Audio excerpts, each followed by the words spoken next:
At ayan po mga ka-crypto ang ating pinakaunang balita sa video na ito.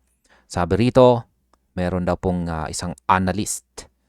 Sabi dito ay it's time to wait again until XRP gets above $4 and to $10.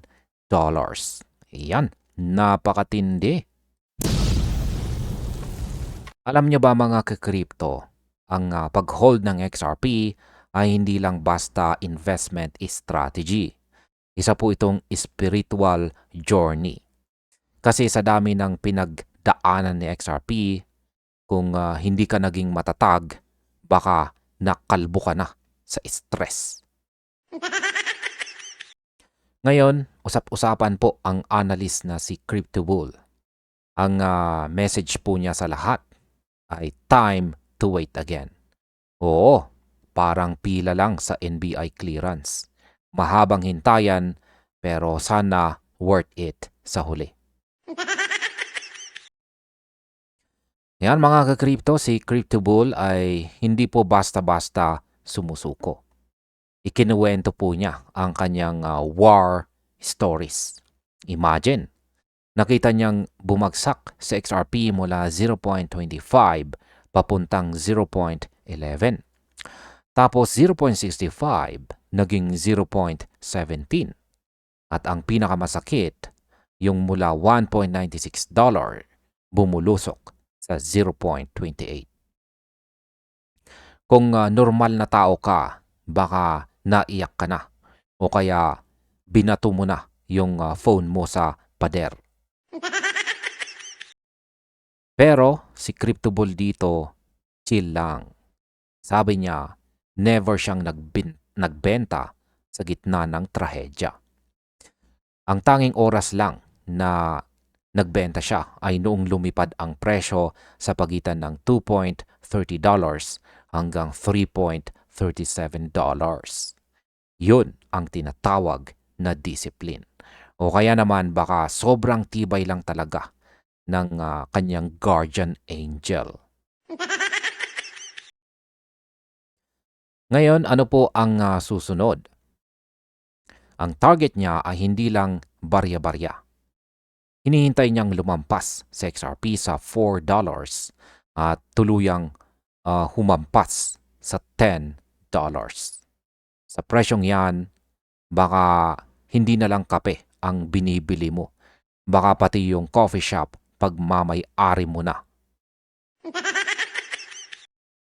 Pero syempre, ang kapalit nito ay ang pinakamahirap na skill sa mundo. At yan po ay walang iba kundi ang pasensya. Hindi yung pasensya na 5 minutes ka lang maghihintay sa Grab, kundi yung pasensyang pang forever. Pero syempre, hindi lahat ay sang-ayon. Sa mundo ng crypto, mas marami pang opinyon kaysa sa tokens. Sabi nga ng user na si Grow, sana raw ay nagbenta na lang nung tumaas at bumili ulit nung mababa. Simple simple arithmetic lang daw yun.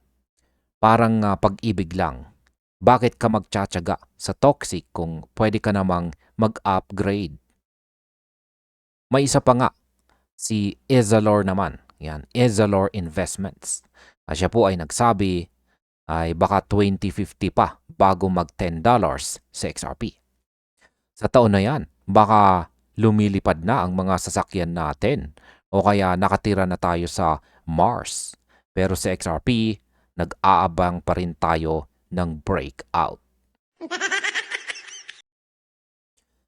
At ngayon, ang masasabi ko naman po tungkol dito ay dalawa lamang po ang kampo rito. Ang mga naniniwala sa power of holding at ang mga naniniwala sa smart trading. Kung si CryptoBull ang tatanungin, handa siyang maghintay kahit gaano pa katagal. Ang tanong, ikaw ba hanggang kailan kaya ang pasensya mo? Hanggang $4? Hanggang $10? O hanggang sa maputi na ang buhok nating lahat? Ang importante naman po ay alam mo ang iyong risk. Kasi sa crypto, ang tanging sigurado lang ay ang pagbabago ng presyo at ang pagbilis ng tibok ng puso mo. At eto naman po ang sunod nating balita rito. Sabi po ng analyst, XRP is about to create history. Here's what is coming. Yan. Kung tingin mo ay nakakita ka na ng lahat sa crypto, nagkakamali ka. Habang ang iba ay busy sa pag-iyak o pagpanik, meron pong isang ghost signal na ngayon lang nagpakita sa loob ng 12 taon. Hindi po ito basta hula-hula sa kanto. Ito ay base sa tinatawag nating Relative Strength Index o RSI. At ayon sa mga analyst, si XRP ay malapit ng gumawa ng kasaysayan sa paraang hindi po natin inaasahan. At ayan si Chart Nerd po dito. Isa po siyang sikat na crypto analyst ay naglabas ng chart na medyo nakakakilabot pero nakaka-excite naman. Ang monthly RSI ng XRP ay bumubulusok sa level na never pa nating nakita simula noong naimbento ang data tracking nito. Para itong grab driver na pumasok sa iskinita na wala pa sa Waze. Yan. Ngayon ay bakit po ba ito big deal? Sa loob ng mahigit isang dekada, 2 beses pa lang itong nangyari. At sa 2 beses na yan, laging may sumunod na matinding recovery. Statistically speaking, nasa teritoryo tayo ngayon ng mga rare Pokemon. Rare na nga, makasaysayan pa. Pero teka, bago ka magbenta ng bato sa bato para lang makabili ng XRP, kailangan mong marinig ang kabilang panig. Habang ang mga technical analysts ay nagdiriwang dahil sa opportunity, meron pong skeptical din, gaya ni Knee4Knee. Yan, kung sana sabi po niya baka raw kaya mababa ang RSI ay dahil sa bounce, kundi dahil sa kaya raw mababa ang RSI ay hindi dahil sa bounce, kundi dahil daw sa exit. Marami na raw kasing retail investors ang pagod na. Yung mga pumasok ng hype pa, naubusan ng budget at ngayon ay tuluyan ng sumuko. Sa madaling salita, baka ang history na gagawin ng XRP ay ang pagiging world's biggest test of patience. Kumbaga sa relasyon, ito yung phase na cool off pero mukhang maghihiwalay na talaga. So ano ba talaga? Is it a golden opportunity or a final goodbye? Ang data ay hindi po nagsisinungaling. Ang RSI ay nasa historical low na. Pero ang interpretation po nito ang nagbabago. Kung titingin ka po sa nakaraan, ang bawat bagsak na ganito ay laging may kasunod na pag-angat. Pero sa crypto, ang past performance ay hindi po laging future result. Yan, or hinaharap na resulta. Ang mahalaga po rito, si XRP ay nasa gitna ng isang deviation na ngayon lang natin nasaksihan sa loob ng 12 years. Ito na marahil ang pinaka-critical na sandali para sa asset na ito. Kaya sa huli, ikaw po ang siyang magdidesisyon. Opportunity of a lifetime o lesson of a lifetime? Isang bagay lamang po ang sigurado. Hindi po magiging boring ang susunod na mga buwan para sa XRP Army. Kaya manatiling gising dahil ang kasaysayan ay sinusulat na sa harap ng mga mata natin.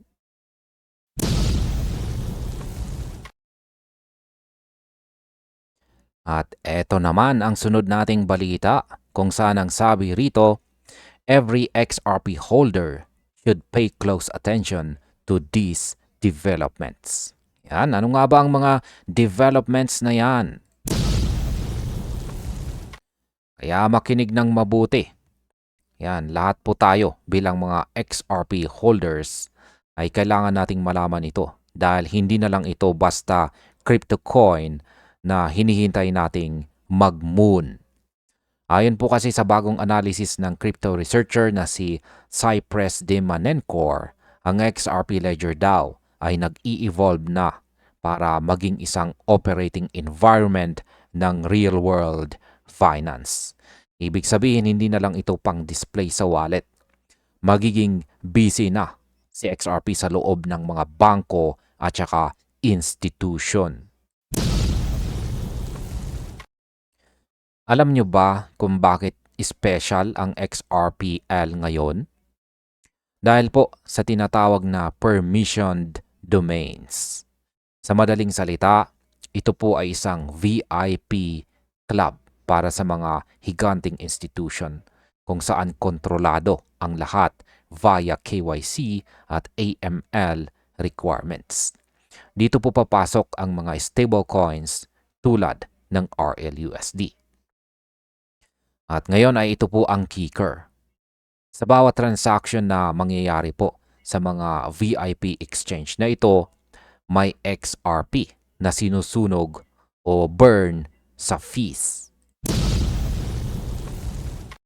Isipin mo, habang nag-i-exchange ang mga bilyonaryo ng foreign currencies at saka stable coins, unti-unting nababawasan ang supply ni XRP. Hindi na kailangan ng magic, economics na ang gagawa ng paraan. Ngayon ay bakit XRP? Ito po ay dahil ito po kasi ang nagsisilbing automatic bridging asset. Sa loob ng XRPL, kung gusto mong magpalit mula stablecoin A papunta sa tokenized asset B, si XRP ang tulay para maging instant at mura ang settlement. Para po siyang grab driver na laging available at walang traffic. Habang lumalalim ang volume ng FX corridors at saka stablecoin settlements, mas lalo pong nagiging essential ang utility ni XRP sa protocol level. Ngayon ay hindi lamang po settlement ang laro dito. May tinatawag ding token escrow functionality, kung saan ay sumusuporta na ngayon sa mga complex financial instruments. May batch transactions na rin para sa atomic delivery versus payment. Ito po yung kaliwaan system para sa mga repo markets at saka cross-asset swaps. Ang XRPL ay hindi na lamang po ledger. Ito na ang digital foundation para sa mga structured products at saka investment funds ng mga institutions. Ngayon, ang masasabi ko po tungkol dito ay bawat upgrade mula po sa privacy features hanggang sa institutional lending ay hindi lamang po basta update. Ito ay mga building blocks. Sa XRP po ang glue na nagdidikit sa buong financial ecosystem na ito. Kung akala mo ay transfer lang sa XRP, nagkakamali ka. Ito na ang backbone ng modernong pananalapi or modern finance. Kaya maghanda na dahil ang real-world financial activity papunta na lahat on-chain.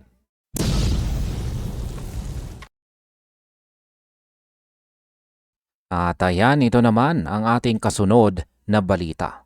Kung saan ang sabi rito ay expert explains why XRP dump harder than most crypto. Ayan, bakit nga ba wasak si XRP ngayon? Alam nating lahat na ang crypto market ay parang roller coaster. Nakakahilo, nakakasuka, at minsan mapapaisip ka kung bakit ka sumakay. Pero sa XRP, iba po ang kanyang laro ngayon. Habang ang ibang coins ay parang nadapa lamang sa XRP, parang nahulog sa imbornal na walang takip. Bakit nga ba mas mabilis pa sa breakup ninyo ang pagbagsak ng presyo nito? Kaya alamin po natin. Sabi po ng crypto expert na si Scott Melker, pumasok na daw sa XRP sa tinatawag na air pocket. Isipin mo na lang na naglalakad ka sa hagdan, tapos biglang nawala yung sumunod na baitang. Ganyan ang nangyari nang bumagsak ang presyo sa ilalim ng $1.60.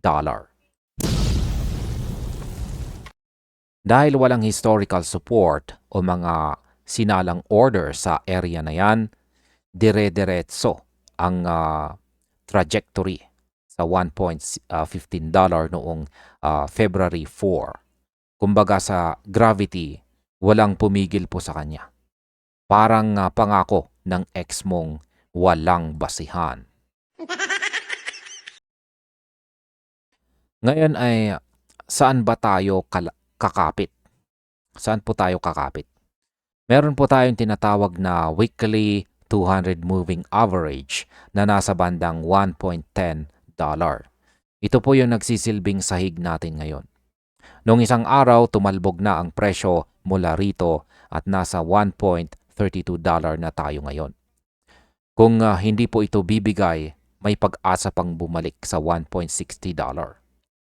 Pero babala lamang po kung mabasag po ang $1.10, baka maghilaw tayo sa presyong below $1.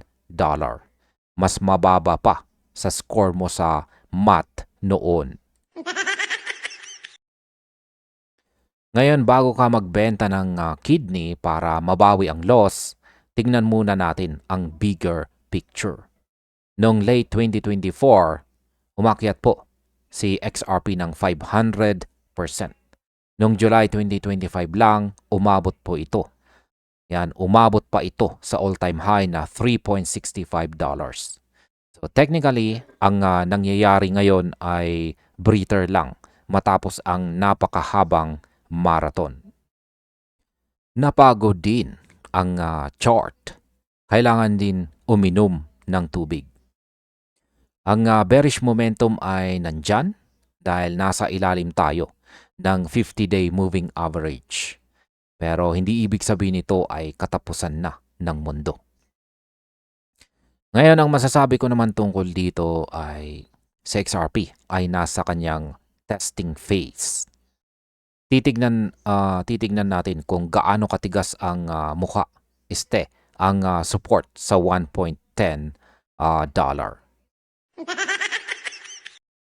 Kung isa ka pong investor na naghahanap ng entry, ito yung mga levels na binabantayan ng mga pro.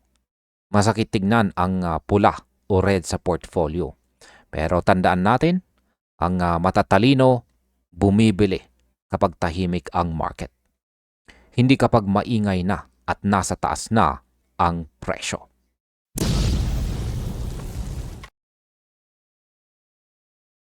At ayan, ito naman ang ating kasunod na balita kung saan ang sabi rito ay Black Swan Capitalist to XRP holders.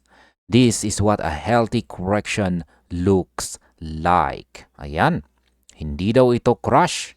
Ito daw ay isang healthy reset, malusog na pag-reset. Ayan, kung may XRP ka at nakita mong bumagsak ang presyo mula $1.50 hanggang $1.15 nitong nakalipas po na February 4, malamang napahawak ka sa dibdib o baka napamura ka na. Pero bago ka po mag-panic sell, pakinggan mo muna itong si Versan Algera ng Black Swan Capitalist. Sabi niya, relax. Normal lang yan. Hindi ito ang katapusan ng mundo. Ito ay tinatawag na healthy correction. Ngayon bakit daw healthy ang 14% na drop? Simple lamang po mga ka-crypto. Isipin mo ang market ay parang bus or bus na sobrang puno ng mga pasaherong weak hands at ang mga taong naka-over-leverage. Kapag masyadong mabigat ang bus, mahirap umakyat sa bundok. Ang nangyari nitong nakarang araw ay isang higanting flush. Nilinis ng market ang mga speculators na nanginginig ang tuhod sa konting galaw lang ng presyo. Ayon po kay Algera, kailangang matanggal ang mga ito para ang maiwan ay ang mga disciplined investors. Habang ang karamihan ay umiiyak, ang mga bigating institution at professional buyers ay parang mga buhaya. Naghihintay lamang po sila sa gilid. Para sa kanila, ang $1.15 ay parang clearance sale sa mall. Habang itinatapon ng marami ang kanilang XRP, dito naman sila pumapasok para mag-accumulate. Ang tawag po rito ay strategic entry. Kapag ang mga bigating players ang pumasok, mas tumitibay po ang pundasyon ng XRP dahil hindi po sila basta-basta nagbebenta sa maliit or napakababang presyo. Ngayon ay huwag mong isiping malas itong si XRP. Damay-damay po ito. Bumagsak din po si Bitcoin ng mahigit 7%, si Ethereum 7.5%, at ang BNB halos 9%. Mas ramdam lang si XRP dahil sa kanyang 14% drop dahil po sa kanyang mas malaking 14% drop kumpara sa mga ibang nabanggit natin dito. Pero ito po ang matindi. Ang ganitong klaseng contraction ay normal na bahagi ng market cycle. Parang paghinga lamang po yan. Kailangan mong mag-exhale bago ka makahinga uli ng malalim pataas. Ngayon, ang masasabi ko po tungkol dito ay ang shakeout na ito ay ginawa para siguruhin ang mga holders na lang ang yung talagang mga totoong committed. Ayan, para siguruhin ang mga holders na lang ay yung mga totoong may commitment talaga. Ayon po sa Black Swan Capitalist dito, ang pansamantalang reset na ito ay paghahanda lamang para sa isang mas matindi at mas sharp na upward move. Kaya kung hawak mo pa ang XRP mo, baka gusto mong tingnan ang chart hindi bilang trahedya, kundi bilang isang strategic opportunity. Kaya ang tanong na lang ay susuko ka ba o sasabay ka sa mga institution?